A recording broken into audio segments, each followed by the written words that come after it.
Hello and welcome to Opt to Thrive, episode 29, Muscle and Menopause, Dispelling Misinformation with Dr. Lauren Colenso-Semple. Welcome to Opt to Thrive, your go-to podcast for women's wellness in midlife, designed to educate, support, and inspire you to live your very best life. And now your host, Dr. Corina Sims. Hello and welcome. I am so excited to have another very special guest today. I've been really looking forward to having this conversation. So let me introduce Dr. Lauren Colenso-Semple.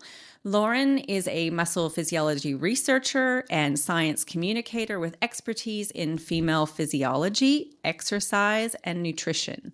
She has a PhD in integrative physiology from McMaster University and a master's in exercise science from the University of South Florida. Her work focuses on the influence of ovarian hormones on exercise-induced adaptations. Lauren is also an expert fitness professional, which I absolutely love, just ties all of that stuff so beautifully together. She's got years of practical experience in strength and conditioning and sports nutrition.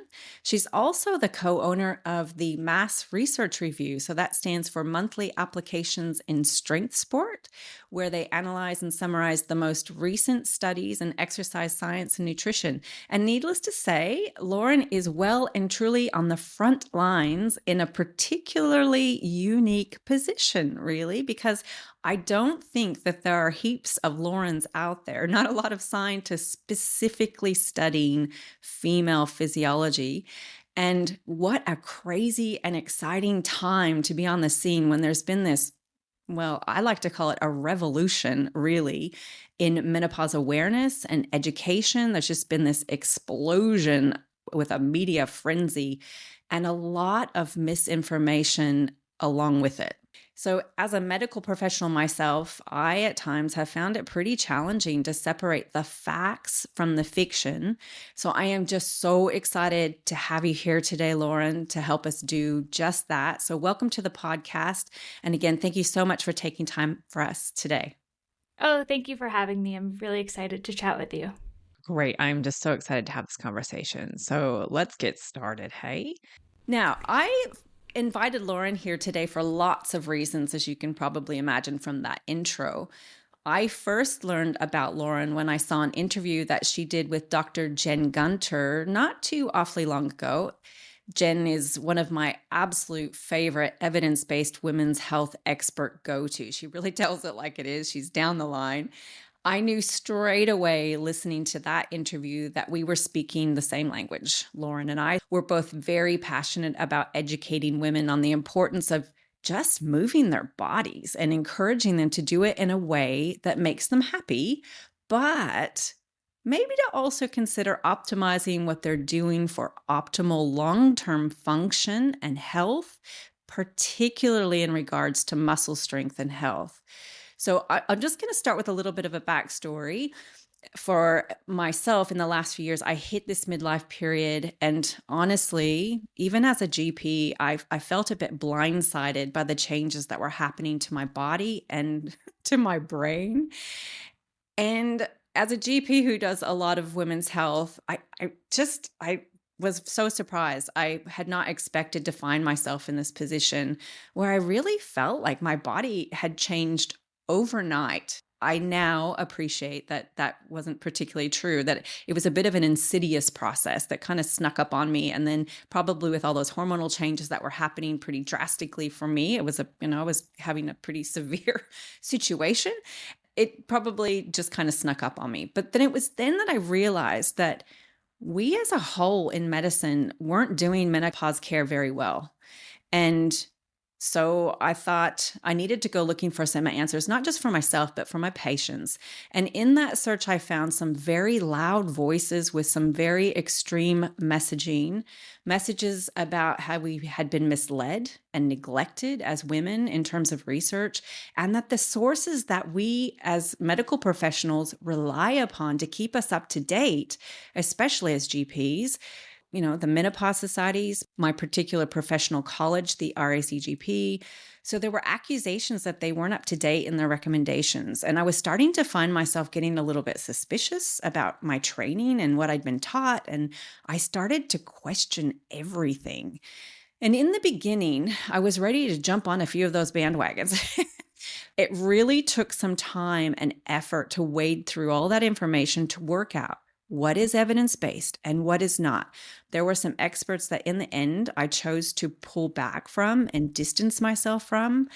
And then I identified the sources that I knew that I could trust. So Jen Gunter, as I said, Professor Susan Davis, our own Aussie hormone expert, for example, the Menopause Societies, my professional college, the RACGP, organizations that were most definitely not behind in the science as some of those loud voices had been claiming. But when it came to muscle health, something I was recognizing more and more as a critical component of our health, in a way, really, I don't think I'd ever really appreciated before. I was still trying to find clear evidence-based guidance. And again, in this space, some very loud voices with some overcomplicated messaging. And that's when I found you, Lauren. Your work really stands out because you're cutting through the pseudoscience and you're bringing clarity to a really noisy space. And I just appreciate that so much. So many of us do. So today, I want to dig into the real foundations, the truth about what we actually should be doing in midlife to support our function, our strength, and our health going forward. And I think I'd like to start the conversation by setting the scene and just kind of talking a bit about why our muscle is so important. You know, there's the obvious functional side of the muscle with movement, but it's important for other reasons as well. So Lauren, can you start us off with maybe a little rundown on the other reasons why we really need to be looking after and prioritizing our muscle? Muscle is very important for our metabolic health. It's very important for our physical function as we age. It's important aesthetically for body composition if you're somebody who wants to kind of optimize their physique. And so I think we really want to prioritize muscle growth and muscle maintenance for a variety of reasons. And some are more vain than others, and some are more health oriented than others. But ultimately, if we can prioritize muscle, we are setting ourselves up for a better long-term outlook in midlife and beyond. Absolutely. I had not actually appreciated the whole muscle health thing as much as I do now. I just don't think we've ever really focused on it like we're focusing on it now. And one of the things that I read, I know I've learned this along the way in medical school, or, along the way, that our muscles are so important, in particular, like you said, metabolic health, in taking up the blood sugar when we have a meal. They're a major player in that kind of thing. So when our muscle isn't healthy and we lose our muscle mass, which is what we're going to talk about in a second, we are unable to do those things as efficiently or as effectively as we could. Healthy muscle is also associated with a healthy cholesterol profile, optimal blood pressure regulation. It has a role in managing inflammation in our body, a role in our healthy immune function, and in bone protection. So yeah, metabolic health and lots of other reasons why we should be looking after our muscle. So as we age, we lose our muscle. There's been a lot of controversy around maybe when that process starts to happen, how fast that process happens. Can you talk a bit more about that process? It's really difficult to tell exactly when that starts because a lot of the studies that are trying to pinpoint that are basically measuring muscle mass or lean mass in a group of younger individuals and then a group of older individuals and trying to sort of model a rate of loss. But those are not the same groups. Obviously, there are many, many factors that would influence muscle mass at any age. So we need to be a bit cautious about interpreting that data. That said, I don't think it really matters, exactly when the age-related decline in muscle mass begins. I think what's important is that we do know at some point there starts to be this loss of muscle, and what we can do to attenuate that, to try to combat that loss is lift weights. Yep, absolutely. Okay. So there's some talk about the process of this muscle loss accelerating around menopause. Is that true? It's very difficult to sort of tease out what happens that is age Okay. related versus what Okay. happens that is specifically menopause related. But that Yep. said, we do have data tracking women going through the transition, and there really doesn't seem to be a massive drop in muscle over the menopause transition specifically. So, for example, we have data looking at a 6 year period of women who are transitioning through menopause, and there is a small amount of muscle loss, but nothing that is specifically different than what we would see in other points in aging in women or in men. And we know that this age-related decline happens in both sexes. So I don't think we have sufficient evidence to say this is menopause. I think we have sufficient evidence to say this is aging, which is often accompanied by changes in diet and a reduction in physical activity. Yeah. So I was listening to an interview that you did on another podcast recently, and you made a comment something about muscle mass wasn't that hard to maintain. Those weren't your exact words, but something to that effect. And I was a bit relieved to hear that. And so I wanted to unpack that a bit. What do we need to be doing kind of in general to maintain our muscle mass? If you're somebody that lifts weights pretty regularly and you've built muscle lifting weights, you don't need to do a ton of training volume, a ton of time in the gym, if you will, in order to maintain where you are. So even if you're only doing maybe a half an hour a week or something, that makes a huge difference. And once you've built up that muscle mass, even if you're just overall kind of physically active, then that can really help maintain it. Of course, ideally, I'd want to suggest that we continue to lift weights, but we don't need to do a ton in order to get a huge benefit. Okay. So if I'm a woman coming into my 40s and I'm, generally reasonably active, maybe I walk regularly, I go to the gym a couple of days a week and do some circuit type training, that's perfectly sufficient to kind of counteract any muscle loss that my body is going to want to do over, the years to come if I continue that kind of a regime. Is that what you're saying? Probably not.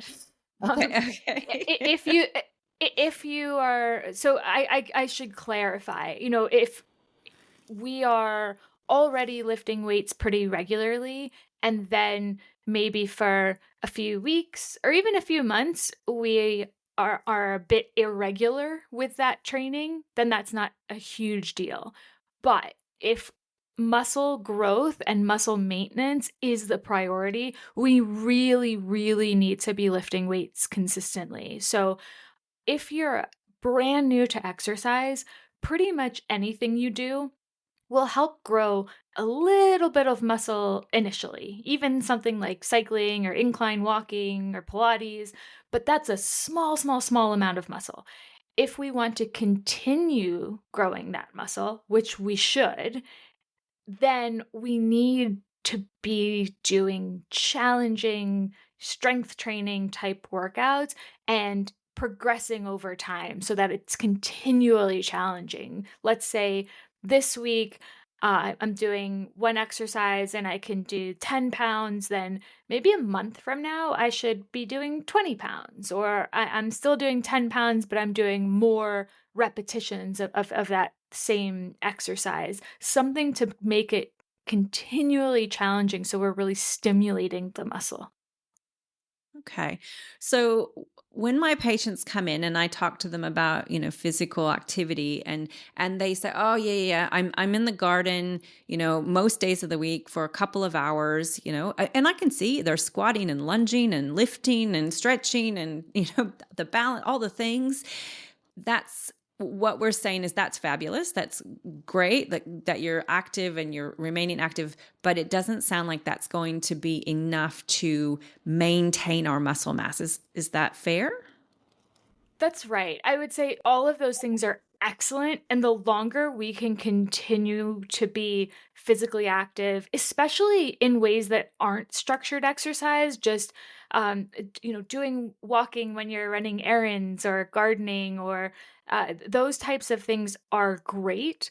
But we do want to add that structured exercise when it comes to strength training, weightlifting, if muscle health and is our priority, because those things are just not going to be optimal long term, because maybe that lunge or that squat with body weight is challenging initially, but we need to continue to progress the challenge, and that almost always means we need to add an external load. So that could be using a machine, that could be holding a dumbbell, that could be holding a barbell. There's many different options, but we need that external load in order to challenge the muscle. Okay. So then if I have someone who is doing Pilates, um, or there's kind of different kinds of yoga that are more kind of, I suppose, body weight strength focus to a degree. Mhm. What about those kinds of things? Are those enough to maintain our muscle mass? They're not optimal. And Okay. the issue, so I get this question all the time, especially about the Pilates, because people will Mm, say, well, what about reformer? Reformer yeah. has resistance. It's really challenging. It's really hard. I'm shaking by the end of the exercise. That's true. But the reason those exercises feel really, really challenging, even though you're using a really small amount of resistance, is because you're usually in an unstable position. So maybe you're in a plank with one foot off the floor, or maybe you're reaching one arm out and then trying to balance on your side. And the problem with this is that when you are unstable, when you're trying to maintain balance, then the force that you can produce with the muscle is drastically reduced, and that's not what we want. So what we want is to be in a really stable position, both feet on the ground or both feet on the plate of the leg press, and then we can produce a lot of muscle force, and that is what will provide the best stimulus for growth and maintenance of the muscle over time. Okay. Yeah, that makes a lot of sense. I hadn't actually thought about it in that way before.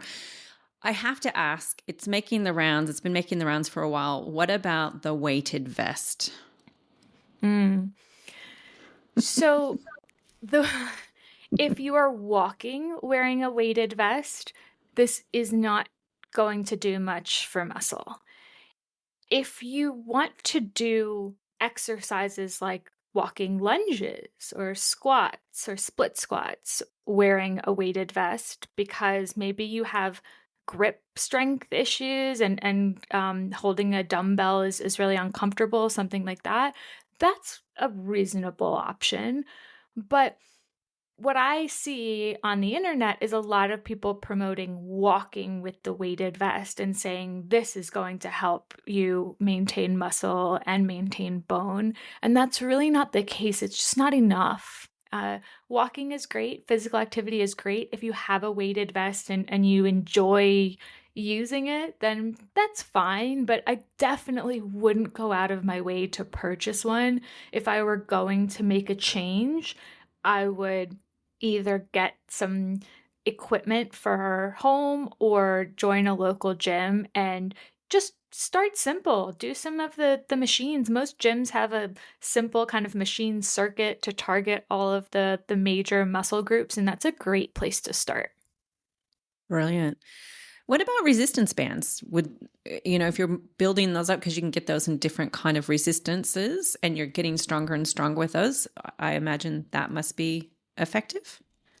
Resistance bands are great. They're not great for all exercises, but they're great for some exercises. So For example, if you are sitting in a chair with a resistance band kind of anchored around something, you can do some overhead press or some seated rows. You can do bicep curls, you can do tricep extensions. There are a lot of upper body type exercises that we can do with resistance bands. For the lower body, it gets a bit more challenging because typically we want a load that we're going to either hold or put across our shoulders, something that is going to kind of vertically load. And so it becomes a little bit more challenging for the lower body. But I think if you're somebody who is limited by equipment, then resistance bands are a great start. Great. Along with your resistance bands, I suppose you could be doing body weight, squats, lunges, kinds of things. And then what if you were limited and you were wanting to do those kinds of things? Would it be just as effective? So you do, 10 body weight squats, and initially that's difficult, but then it gets easier with time. But then what if you were to slow it down or hold it or, do the different kinds of counts on the way down and the counts on the way up to make it more challenging? I assume that that's going to be effective. Certainly. Yeah, there are ways to make body weight exercises more challenging. As you alluded to, if let's say we do a 3-second kind of deceleration. So as we go down into the squat or the lunge, then we kind of count slowly down to 3 and then we come back up. That's going to be harder than a 1 count down, 1 count up. And then anything you do that is on one leg will be more challenging. So something like a split squat, maybe you've seen people call it a Bulgarian split squat or a rear foot elevated split squat. So you could put your back foot up on a bench or a chair or the bottom of a step or something like that. And then you're kind of increasing the challenge on that one leg and you would do it on both sides. Yeah. Oh, you got to love the Bulgarian split squat. Now I live in a rural setting and I have a lot of people who work, on farms, and they do a lot of kind of physical work. And they tell me, they get plenty of exercise in their job. As a GP, what's the best advice I could be giving these people? Is it enough? It could be. It sort of depends what you're doing. I think ultimately, if we think about the major movement patterns that we want to incorporate, we want to be doing something that's pushing weight away from you and then pulling weight towards you. So if we think about traditional exercise in the gym, this would be something like a push-up or a chest press, an overhead press. Those would be our pushing movements. And then something like a pull-up or a pull-down or a row to work the back muscles, those would be our pulling exercises. And then we want to do some lower body exercises, some squats, some lunges, some deadlifts, some hip thrusts, any of those sorts of exercises. So if the work that you do involves all of those types of movements, then I think that's great. But typically, what I see with people who do kind of manual labor type activity is you're often overworking something and maybe neglecting something else. So you'd really want to identify what types of movements am I doing throughout the workday, and then maybe what are those pieces that I'm missing that maybe I need to kind of make up for with a more structured exercise program. Yeah. Okay. So getting a bit of balance. There's some pretty big messages out there about how that we should be lifting really heavy. What do you have to say to that message for women in this kind of perimenopausal, menopausal stage? There's really no evidence to suggest we need to be lifting really, really heavy weights. What we do know is that it needs to be challenging. So in the exercise space, we would use this term failure, meaning you couldn't possibly do one more repetition. I do 10 squats and the 10th is the last one, I couldn't possibly do an 11th. That would be failure. So if we are staying, let's say, 1 or 2 repetitions shy of that, then that would indicate that we're appropriately challenging the muscles. It should feel hard, that those last couple of repetitions should feel really challenging. That said, if you do that with a set of 5 or a set of 20, as long as you're within that range I discussed and sufficiently challenging the muscles, it really doesn't matter. What's important is that it's a challenging stimulus, not that it's a heavy, heavy weight. Okay. If I'm looking at maintaining my muscle for the long term, what is kind of the minimum I can get away with? If I'm in the gym 2 days a week and I have a full kind of body workout, I'm working all my muscles, very balanced, is that enough to carry me forward? Yes, I think it is. If we're doing 2 full body workouts twice a week, then that's great.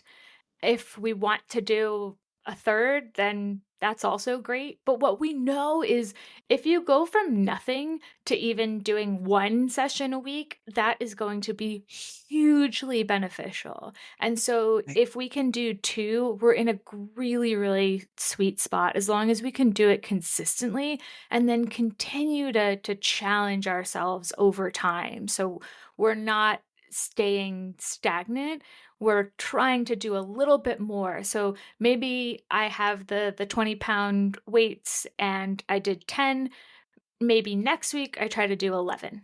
And then maybe next month I'm going to pick up 25-pound weights and then we kind of move forward from there. So are you saying that I could get away with 1 day in the gym if it's an all over body workout? One day is drastically better than nothing. Okay, Um, okay, all right, okay. yeah. Our sweet Is spot? it ideal? I mean, so I think whenever I have these conversations, there's always we have to strike a balance between Yeah. what is optimal and what is feasible. And so if I can get somebody to do 1 session, then and that's all that they're willing to do, then that is a huge win. Because if I tell you, and you're currently doing 0 sessions, that you have to do 3 sessions, that can feel really overwhelming for people, especially if they're not very comfortable, if they're not used to it. That said, I think the more frequently we can go, the more comfortable we get performing the exercises, performing those movement patterns, and building the habit of going to the gym, or if it's a home gym, whatever it is. And so I find from just a sort of habit building and sustainability perspective, trying to do it more frequently, even if it's just, let's say, 15 minutes, 20 minutes, that might be better for some folks. But if it's a deal breaker and you can only go 1 day a week, then I'll take it. Okay. All right. I love this message. I love, keeping it what we're willing to do, what is feasible. And then, maybe working towards trying to find that sweet spot. I want to move on to another thing that's, become so important. I mean, it's always important, but at this stage of life, in midlife, we really need to be honing in on and focusing on the health of our bones. Now, if we're resistance training and we're doing that regularly, as you said, we followed, your recommendations, is that enough? Are we protecting our bones? And I'm talking in terms of exercise. I appreciate, there's nutrition, etc. But in terms of exercise, is resistance training going to be enough to protect my bones? The data here is a bit mixed. It seems like perhaps a mix of resistance training and aerobic training of some kind might be better overall, but it's really difficult to figure out the kind of ideal program because unlike measuring muscle growth, measuring bone mineral density changes over time, takes much, much longer, and can be difficult for labs to run studies that are long enough to kind of detect a meaningful change. So I think for right now, we do know that lifting weights is excellent for muscle and excellent for bone. So that should be kind of a must do. Additionally, some sort of aerobic exercise is probably going to be beneficial as well, but that doesn't need to be super high impact. You don't need to do box jumps or sprint intervals, just something that has a little bit of impact. So, that could be going for a stair climb or a light jog, or going for a difficult hike or dancing, pretty much anything that is going to have a little bit of impact and challenge the skeletal system in that way. Okay, so something a little bit more than walking. So if you were doing maybe little kind of speed walking sprint intervals, that's enough to add to your resistance training, do you think? Yeah, I think so. I mean, based on what we know, it looks like there's a lot of flexibility with what that aerobic piece could look like. Mhm. And so I think if you're somebody who is overall physically active and you're doing that resistance training, then you're probably covered. It's also important to note that there's a huge, huge genetic component to bone mineral density and those changes. And so sometimes we find that highly active people who have been highly active their whole adult lives will still end up in a place where they are losing bone density. And that doesn't mean that you did anything wrong or that you need to do something differently. But if you're somebody who is just overall wanting to kind of prolong your longevity and live a healthy life and improve your muscle and bone health, it's probably wise to combine some resistance exercise with some sort of aerobic training. Okay. So could you kind of give us an idea how often we should be adding that kind of aerobic activity to our resistance training in a week, let's say, if we were looking for the sweet spot? Let's say you're doing 2 30-minute resistance training sessions per week, and then one day we're going to a dance class and one day we're doing some stair climbing. I think that would be great. But I'm just picking things out of a hat here. If you'd Yeah. prefer to go for a light jog one day and you'd prefer to go for a hike another day, then that's great too. And I think you can also sort of switch it up with the aerobic piece. It doesn't necessarily have to be the same things. We don't necessarily need to see that progression over time the way we do with the weight training. We just want to make sure that we're being kind of active enough that we're getting a little bit of impact regularly. Okay. One of the things that I like to do is at the end of my resistance training, quite often I'll do maybe 10 minutes of some kind of impact, whether that's some, jumping or step aerobics, just for fun. Is that enough?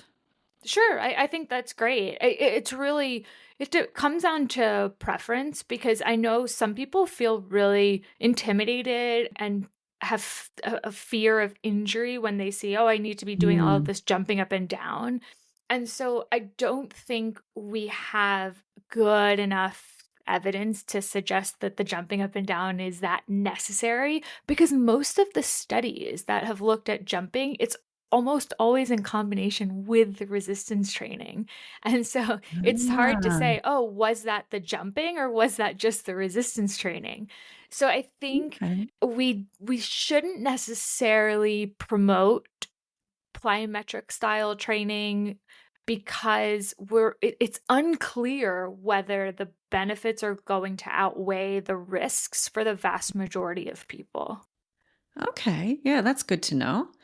In terms of the time, though, if I'm just, adding 10 minutes at the end of my workouts, 3 days a week, let's say, is that sufficient? I think that is sufficient, but I Okay. would also hope that you're being physically active in a non-structured way throughout the rest of the week. So I think going for walks, or if you live in a city or a town where walking is something that you might do regularly. If you don't live in a driving culture, that can make a difference. Or like we said earlier, doing the gardening or the kind of housework Yeah. that is what I would say physical activity, but not in a structured way, that adds up over time. And that can also contribute to our overall improvements in body composition if we're just Mhm. generally being more active. Okay. And just one last one. On a Sunday, my girlfriends and I really love getting together. We go for an hour-long cycle, and then we jump in the river and do a swim, an open water swim. Those are probably not overly helpful for my bone density, I would imagine. Probably not, but I never want to knock physical Absolutely. activity of any kind because it's all beneficial for your health. And so I think we never want to demonize any type of physical activity. Great message. I love that message because we do love it. It's like therapy. And it's really good cardiovascular exercise as well. We really push hard. Yeah, absolutely. Moving on a little bit to the nutrition side of things. I know, you talk a lot about we have to support this muscle mass building and maintenance. And when you look at the protein recommendations, globally, it's really confusing, actually. There's so many different numbers. I think we all agree that the actual guidelines, nutrition guidelines are under recommending protein. I'm just curious, what kind of numbers are you suggesting that women have in terms of protein intake? So I agree that the sort of standard recommendation is too low. Mhm. When we increase to about 1.2 grams per kilogram of body weight, we see an improvement. Um, Above and beyond that, it's kind of unclear how much more you'll get when it comes to the benefits for muscle. But some people say, oh, if I eat higher protein diet than that, then it's more satiating. And so therefore it's better if I'm trying to lose body fat. I think that's completely fine. There's little downside if you want to go higher, a 1.4, 1.6, 1.8. I think it's fine. But if we are aiming for a minimum for the increased benefit for muscle growth and maintenance, I think 1.2 grams per kilogram is a good place to start. Okay. And the messaging about getting that protein in, I love my fasted training because I generally, like a lot of people, jump out of bed and get it done and hate the thought of having anything in my stomach. And then, there was all this hype. You've got to have something, around this menopausal period. It's too stressful for your body to go to the gym without, or, exercise without having something in your stomach. And it has to be this many grams of protein and this many grams of carbohydrate. Anyway, I understand there's a bit of debate about that. We have evidence in younger and middle-aged and older women to show that fasted training and fed state training are perfectly fine. And if you decide to train fasted, you will not wreak havoc on your hormones or lose muscle mass. As long as you're getting sufficient calories and protein throughout the day, that's really what matters. And so the timing of the nutrients is not important. It's just that over time, you're getting that sufficient nutrient stimulus. And importantly, the training itself is the big picture, what matters. So that is the stimulus. The nutrition is going to optimize our potential to reach into that and turn that into muscle. But when we think about the nuances of nutrient timing, I really take issue with these recommendations because first, we don't have data to support that they could be detrimental. And secondly, this is creating kind of barriers and it's this fear-based messaging around, oh, you must do this or you must not do that. The fact is people like to exercise different times of day, and some people feel better having a little something before the gym, and others experience a lot of GI distress if they have something right before they go to the gym. And so we don't need to focus on this. It should be totally individualized. Experiment. If you find that, hey, I tried having a snack beforehand and I felt better, I felt like my performance was better, then great. do that, but don't feel like you have to. Yeah, that it was a tricky one. I did work out with the lifting weights. I did like to have a little bit, but for that, heavy bike ride on a Sunday, I couldn't actually get there, so I stopped doing it. So I'm really relieved to hear that messaging. The, oth- the other one is getting that protein straight after. So I'm assuming then you're going to say it doesn't matter. We don't need to race home and get the protein into us to make sure that we're building that muscle. We haven't wasted our time in the gym. That doesn't really matter, does it? Absolutely not. Again, once you are providing the stimulus through exercise, you have a huge window. It's hours and hours and hours and hours in Oh, which great. to eat the protein that, again, is going to maybe take your muscle building potential to the next level.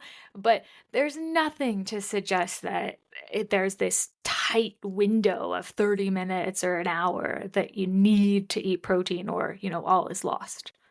Awesome. One question I forgot to ask back when we were talking about the exercise, would you make any different recommendations for the woman who is perimenopausal versus the woman who's postmenopausal? Is it the same kind of recommendations in terms of looking after your muscle and your bone? Exactly the same recommendations. There's nothing that happens during the menopause transition that should change recommendations around exercise or nutrition. Excellent.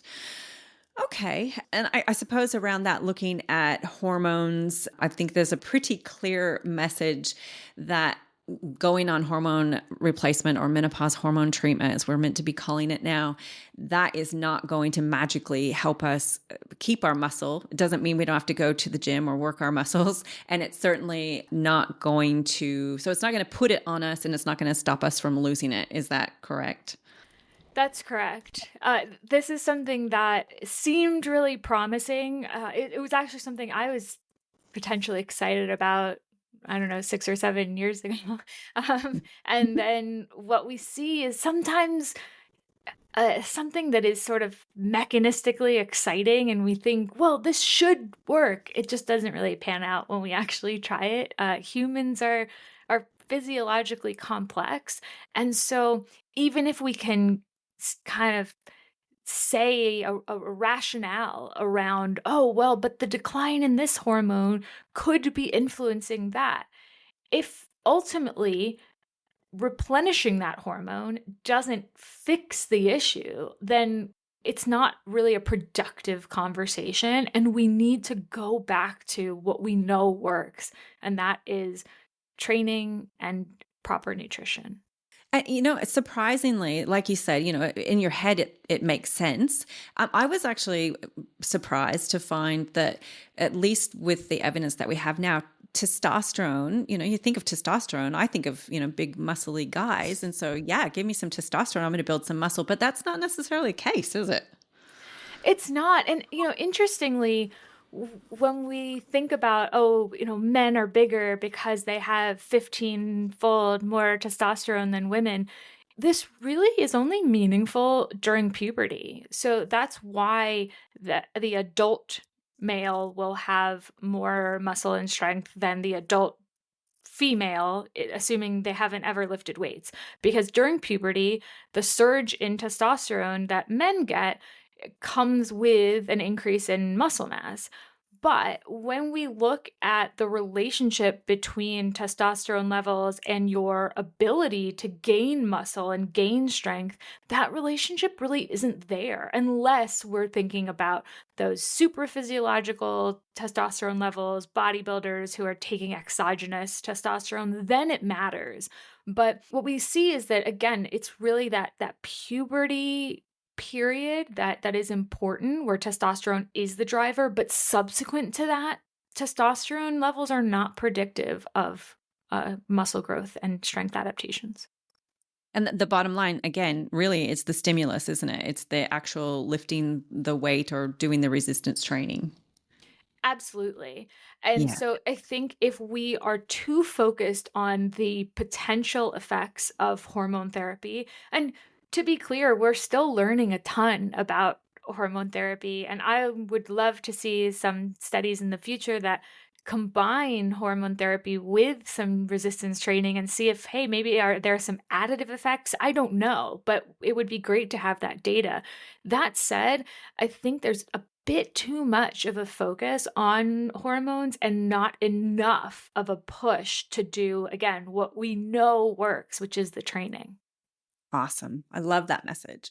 Okay. I know your time is valuable. I don't want to keep you too much longer, but I do have one last question.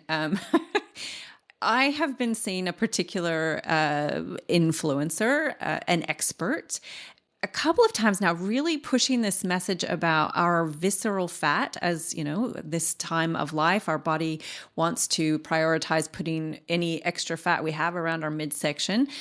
And so she talks about, the subcutaneous versus the visceral, and that losing that visceral fat isn't a matter of a calorie deficit. It has to do more with, what you're eating, an inflammatory diet, high cortisol, insulin, and that to lose it, really, it's a lifestyle change, like increasing your fiber and reducing the sugar as in your diet, and some regular cardiovascular exercise. What am I missing something here? I mean, I thought to lose, body fat anywhere, whether it's around your organs or it's in your subcutaneous layer, that it required a calorie deficit. Am I missing something? No, it absolutely comes down to a calorie deficit. All of this other messaging is noise, and probably influencers that are promoting this are trying to sell you a particular diet or a particular book or a particular supplement. Again, it's distracting women from the basics. We have very clear data to show that if you're in a calorie deficit, you can lose both subcutaneous and visceral fat. And there is nothing magical about rearranging the types of food you're eating in order to target visceral fat. That's just not the way that fat metabolism works. And so this is, again, it's just a distraction, and it's potentially leading women astray because we're focusing on these things that aren't necessarily going to get us towards our goals. Absolutely. I have just loved this conversation today, Lauren. I think it's going to be so helpful for so many women to kind of sort out some of those mixed messages out there and maybe quiet down some of that noise.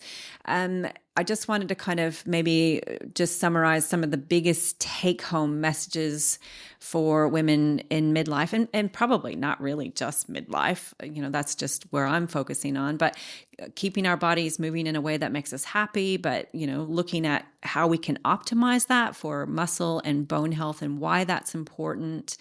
And I personally, if I could have every one of my patients in the gym with me, well, maybe not with me because I don't like sharing the equipment. It's nice to have the gym to myself, but if I could have them all in there at some point in the day, I would just be so happy. And my patients, they hear me say this all the time. Are there any kind of, if you were talking directly to that midlife woman right now, maybe she's a bit frustrated because, like me, I felt like I woke up one day. My body had just done this overnight. Now I appreciate having done this work that, it had kind of snuck up on me. And what would your take home message be for that woman? I think women want to feel seen and heard, and it's really important to note that even if there isn't some specific physiological or hormonal thing we can blame, it's still true that during this transition, there are a lot of inadvertent changes in physical activity levels, diet, and some women are struggling with menopausal symptoms that can have a downstream effect on how you're eating and how you're training and your motivation to be in the gym regularly or to adhere to a certain, nutritional strategy. And so it's really important that we leave space for that. But I think it's really empowering to know that we have the ability to change our body composition with exercise and diet. And we don't need to worry about supplements and hormone therapy and these crazy sort of plans, what we know works, works. And if we focus on those things and we do them consistently and progressively, it will work. We just need to commit to that and try to avoid these distractions. Absolutely. Spoken like a very experienced trainer as well. Not only a scientist, but probably someone who's worked with women in this age group for some time, I would imagine. I have. I think it's important that we can kind of speak both languages because the physiology can be the physiology, but then we need to remember the whole human. And so that's why I Mm. always say, hey, let's try to do something that is as simple as possible, that we know is effective and we know is sustainable long term. Great. Well, thank you again so much, Lauren, for taking time out for us today. I have just thoroughly enjoyed this conversation. And as I said, it's going to be so helpful for so many women. Thank you so much for having me. It was such a pleasure. So there you have it. That's the interview with Dr. Lauren Colenso-Semple. Amazing information, really quieting the noise down out there for us women as we're navigating our way through any stage, really. If you'd like to find Lauren, she has some amazing information out on her Instagram page. She is at Dr. Lauren CS1 on Instagram. She is very busily getting that message out there, trying to dispel all of those myths and quiet down that noise that is distracting and overwhelming too many of us. Thank you for listening. I hope again that you have enjoyed this and gotten a lot out of it. I have no doubt that you have. If you can think of someone who might also get something out of this, please pass it along. Don't forget to rate and review the podcast. Have a great week, everyone. And until then, I hope you opt to thrive. The Opt to Thrive podcast is designed for information purposes only and is not engaged in the giving of medical advice. The information provided on the podcast should not be used for diagnosing or treating a health problem or disease. In no way should the information provided by Opt to Thrive be considered medical advice, and at all times the advice of a medical professional should supersede recommendations from Opt to Thrive. If you have or suspect you may have a health problem, you should consult your healthcare provider. The views expressed in this podcast are purely that of Dr. Sims and do not in any way reflect those of the institutions she contracts her medical services to. Thank you for listening to Opt to Thrive. If you've enjoyed listening, please rate and share the podcast. You can visit our website at opttothrive.com and leave a comment for any subjects you would like to hear more about.